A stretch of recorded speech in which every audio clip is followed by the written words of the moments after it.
Hi, this is G from Native Speakers Academy, and welcome to another edition of 10-Minute English.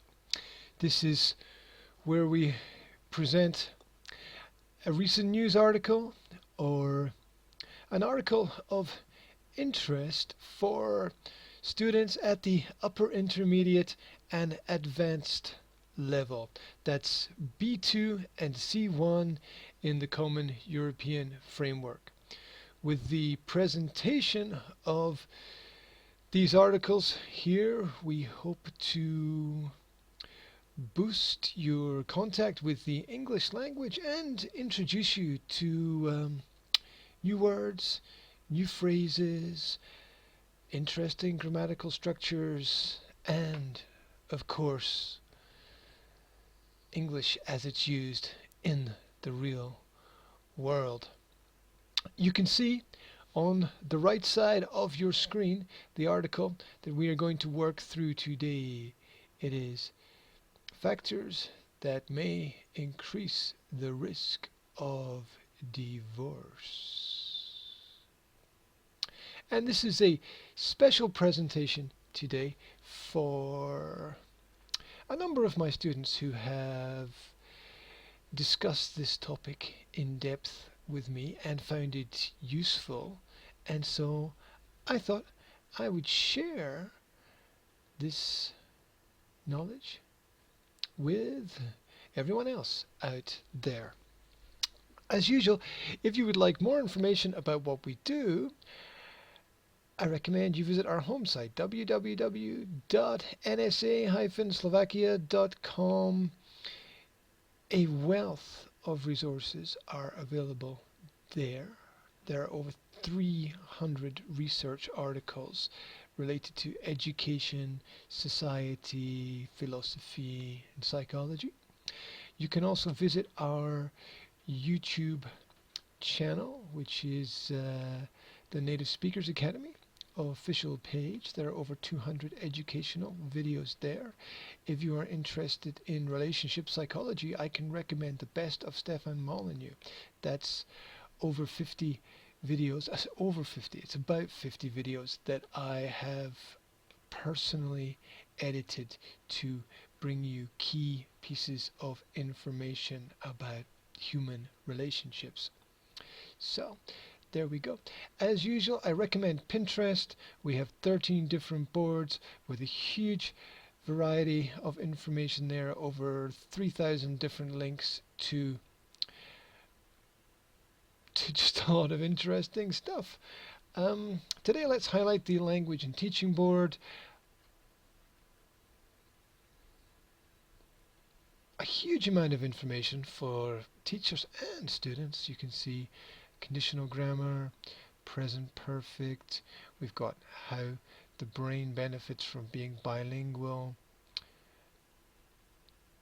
and on and on and on and on. I forget how many pins are on this board. It should say it somewhere here. 714 different pins to study, all presented in a beautiful graphic format. It's nice to be able to share the work of other people who have put a lot of time and effort and energy into presenting information that can help people with their education.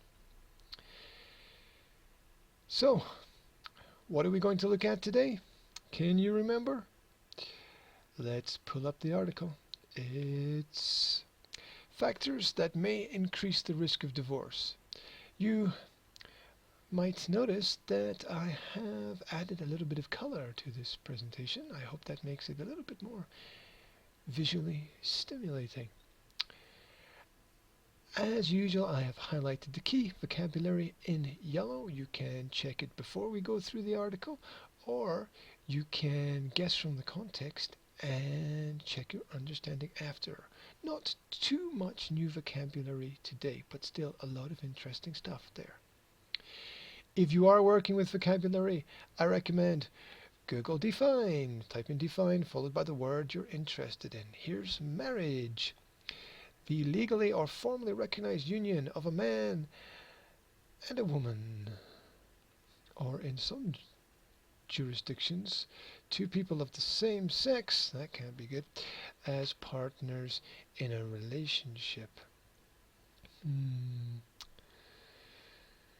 Which direction are we moving in? I wonder. If you go to the online etymology dictionary and you type in marry, you find that there's not too much unusual in the origins of that word, perhaps coming originally from language meaning a young woman, young wife, and so on. If we dive further into language, let's just take a look at the word woman, for instance. And coming in fourth here, more interestingly, it brings up womanhood, womanly, and womanish before women.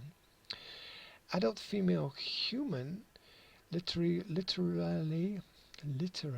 get it right. Woman man, alteration of wife man, as in wife man, woman, or female servant. Ah, interesting, don't you think? Right, we're here to dive into this article.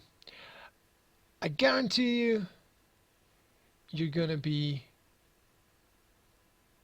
you're gonna take this information and you're gonna share it with almost everyone you know, because it's eye-opening. So if you're sitting comfortably, then we will begin. Oh, and remember that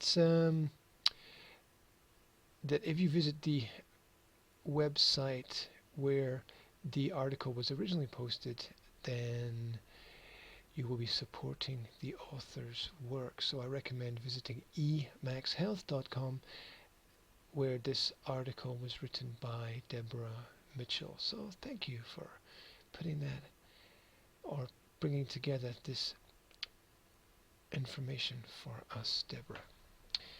Here we go. Let's do this. Approximately half of all marriages in the United States end in divorce. Half of all marriages. Half. Do you get that? According to Divorce Magazine, they've even got their own magazine called Divorce Magazine. But that's much better than Sweden, where the divorce rate is 64%. 64%. Why would you even want to enter that world? In Canada, 45% of marriages end in divorce, compared with 26% in Israel, 18% in Greece, and only 12% in Italy. And remember, this does not include people who are separated or living together and don't want to talk to each other. So, what are some of the warning factors that can increase the chance a marriage will end in divorce? Now, here's my note. Thought. You have a great chance of happiness if you avoid well-known problems. What this means is that if you take the statistics and you fully understand them and implement them in your life, you have a greater chance of happiness. It's that simple. Or it's that complicated, depending upon how you want to look at it.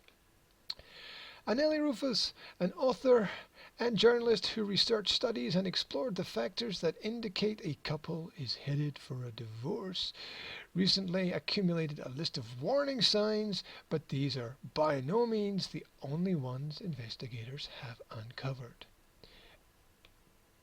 What are the signs? Here we go.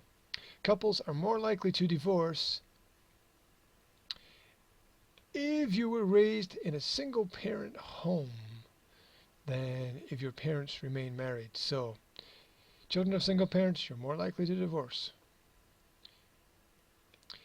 If you frowned in photographs taken of you when you were young, what does that mean if you frowned? Well, it sort of means that you basically didn't look happy in the pictures taken at a time of your life when you should have been happy.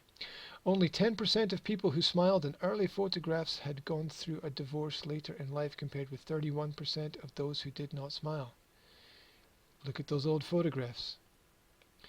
If you are a woman who got married before you turned 18, you have a 48% chance of getting a divorce within 10 years. 48%, almost half. If you are a woman who wants a child much more than your spouse does, well, couples who do not agree on how much they do or don't want to have children are twice as likely to end their marriage. You better work on those details. If you have a childless marriage, the absence of children leads to loneliness, and at least 66% of divorced couples in the United States are childless. Could also be that children are helping to keep people together. If a husband is 9 or more years older than his wife or 2 or more years younger, the risk of getting a divorce is twice that of couples who are closer in age. And remember that these statistics can compact on each other. So you can start off with a 30% chance, and then you can fit into another statistic, and that's a 40% chance. These statistics compact on each other. So it's it's like it's like some kind of mathematical formula. If you or your partner lived together before marriage, you are at greater risk of getting a divorce than if you had not cohabited. Don't live together. It's I know you want to test it. I know you want to try it. Don't do it. Sociologists suggest this is because living together strengthens a belief that marriage is not a sacred bond. I mean, if you get it before you're married, why would you even want to get married?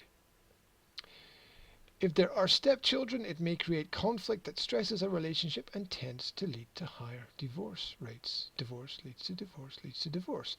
Oh, here's one thought that's not here that I had, which was, if someone does get divorced, it means they're generally going to be older and they'll be looking for another partner, and they're going to hope that other people are getting divorced so that they can have a bigger market of partners to find. So it's just divorce compounds on divorce, which compounds on divorce, and it like a wildfire. If only one partner smokes, interesting health-related statistic, the chance of divorce nearly doubles. If both people smoke, the chance of divorce increases by nearly 2.4 times than if neither of the individual smokes. One theory is that smokers tend to participate in more risky activities and are more likely to end a marriage. Another is that smokers are more likely to be economically disadvantaged, and this population tends to be at higher risk for an unstable marriage. Isn't marriage risky enough? Why would you want to compound it with more risks? If you are a woman who has recently been diagnosed with cancer or multiple sclerosis, the chances of divorce are sixfold greater than if your husband has been diagnosed with the same diseases. And it's horrible to think that, I don't even want to think what that really means. That imagine somebody leaving their partner because their partner got sick. Oh my God. If you're a man with a high testosterone level, you are 43% more likely to get a divorce than a man with a low testosterone level. And I think we all understand what that means.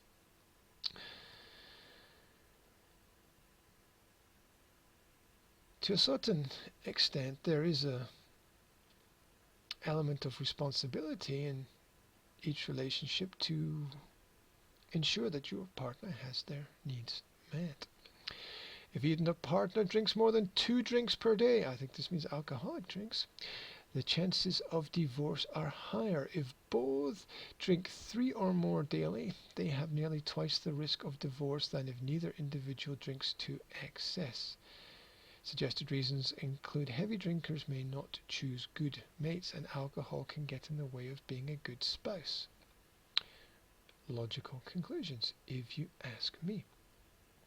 If you are a woman who is actively serving in the military, you are 250 times more likely to get a divorce than if a man is serving actively in the military, and that might be because of what they do to women in the military. See the NSA article on a woman on the front lines. If you are a farmer, interesting, your chances of getting a divorce are low, only 7.63%. Nuclear engineers have a 7.29% chance, while optometrists face a 4.01% likelihood. Well, what does this mean? I don't really know. Maybe farmers have a closer contact with the earth. Maybe nuclear engineers need to be much more responsible with their life choices, and optometrists, I have no idea. Let me know what you think.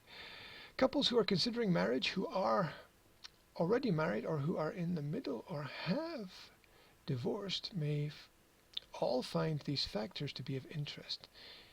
They can serve as serious talking points or merely as conversation pieces. However, given the high divorce rates in many countries, at least some of them may deserve a second look by couples in a serious relationship.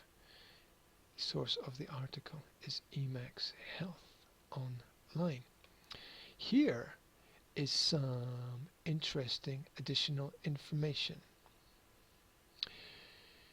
If you argue with your spouse about finances once a week, your marriage is 30% more likely to end in divorce than if you argue with your spouse about finances less frequently. Money is a key. In fact, there's a direct relationship between earning more and higher divorce. Strange, but true. Or perhaps not so strange. If your parents were divorced, you're at least 40% more likely to get divorced than if they weren't. And if your parents married others after divorcing, you're 91% more likely to get divorced. 91%, even before you add any other statistics, and even before you look at individual choice.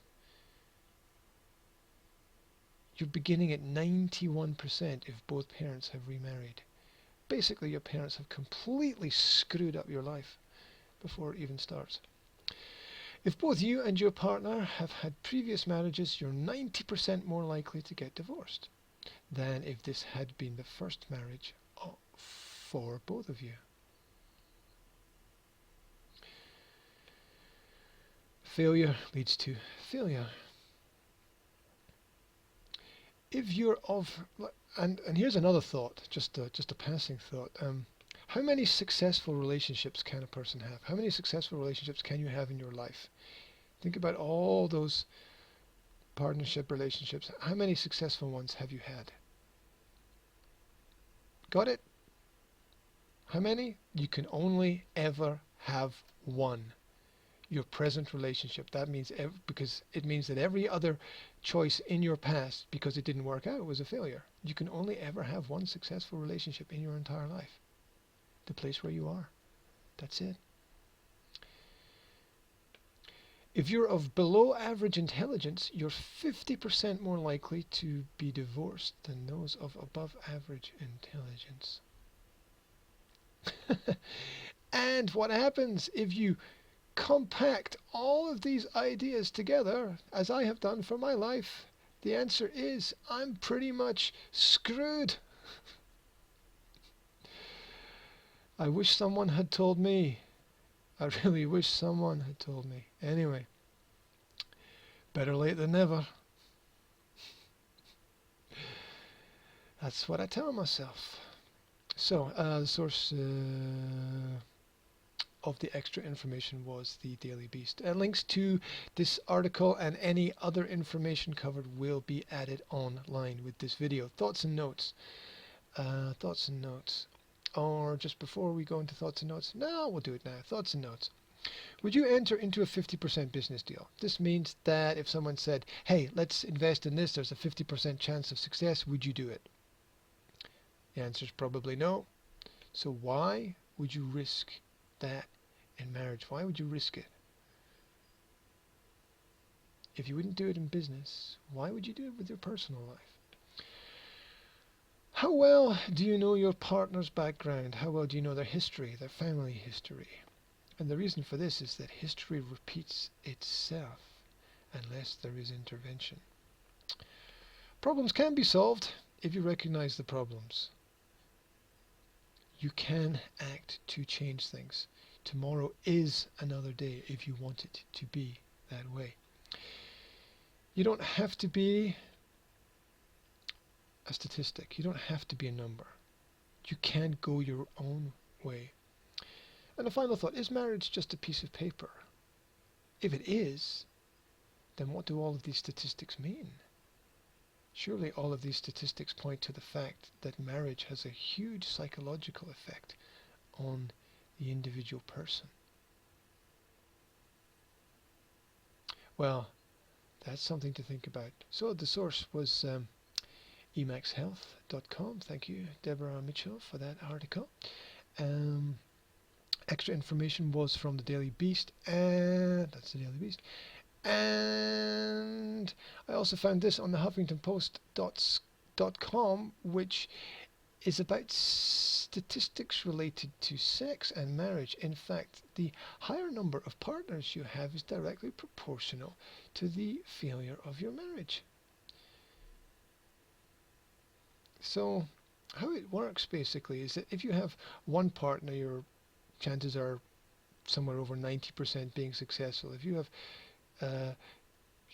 two previous partners before you get married, you're down to something like 50%. And then if you have 8, you're down to something between 10 to 20%. And if you've had 8 partners and your partner's had 8 partners, maybe we know why the divorce rate is so high. And maybe we understand why the religions have such strict rules for relationships the way that they do. What do you think? Let me know. Get in touch. Drop us a line. Tell us what you think about this article. That's about all we have time for. Links will be posted online. Remember, you can link to us through Google+, LinkedIn, Facebook, Pinterest, YouTube, all of the usual online places. Also, if you're interested, we offer Skype HD consultations for free for students. If you want information about exams, IELTS, TOEFL, Cambridge certificates, we can help you with that. For teachers, if you're looking for classroom resources or ideas to get your students motivated, we can help you with that.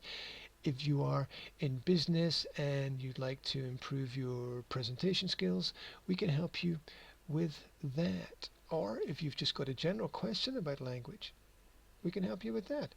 So it's been a pleasure presenting this information to you today. If there's something specific or special that you would like us to look at for you or help you with, then drop us a line, send us an email, let us know.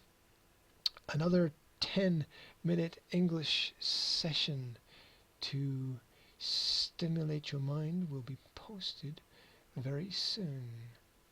So take care, guys, and that's it for today.